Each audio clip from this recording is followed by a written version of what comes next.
I took the lighthouse job because it promised quiet and isolation. The offer was almost unreal. $100,000 every month just to keep the light running and stay on site. The lighthouse stood on a jagged coastline, far from the nearest town. During the day it looked calm, but at night it felt like it didn't belong to the world anymore. The money made it easy to ignore the warning signs. No coworkers, no visitors, and no explanations about why the previous keeper left. Before I continue, let me ask you something. Would you take this job for $100,000 a month, knowing you'd be completely alone out here? If you think you would, make sure to like this video. Subscribe for more true feeling horror stories, and tell me your answer in the comments below. My routine was simple and repetitive. I checked the light, logged weather conditions, and waited for morning. The man who worked here before me quit suddenly.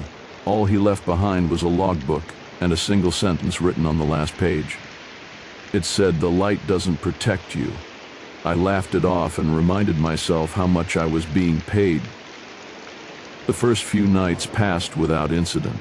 The wind howled, the waves crashed, and the light spun steadily above me. On the fifth night, I heard a bell ringing from the ocean. It was slow, hollow, and far too clear to be part of the wind. There were no bells listed on any maps or equipment records. When I stepped outside to look, the sound stopped instantly. The bell returned the following night, louder and closer. This time, it rang exactly 3 times. I checked the logbook afterward and found a new entry describing the sound. The handwriting wasn't mine. I told myself it had always been there, and that the isolation was getting to me. Still, I locked the door that night for the first time. A few days later, I began hearing footsteps on the lower level. They were slow and deliberate, as if someone was pacing beneath me. Every time I checked, the lighthouse was empty. The door was still locked from the inside. That night, the logbook had another new entry. It read, "He's starting to hear it now." The bell rang again, but this time it didn't stop. It echoed through the lighthouse like a warning that refused to end. The light above me flickered for the first time since I arrived. As I rushed up the stairs, the air grew unbearably cold. At the top, I felt someone standing behind me.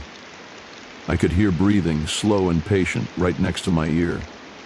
A voice whispered, "You keep it lit now." The words felt heavy, like they were being pressed into my mind. I woke up the next morning on the floor, unsure how I got there. The bell was silent, and the sea was calm. When I opened the logbook, my hands began to shake. A full entry had been written in my handwriting, describing everything that happened. At the bottom of the page was my name. Below it was today's date, written in advance. I still work here. I still keep the light on every night. Sometimes I hear the bell before it rings. And when someone new accepts this job for the money, I'll finally understand why the last keeper left.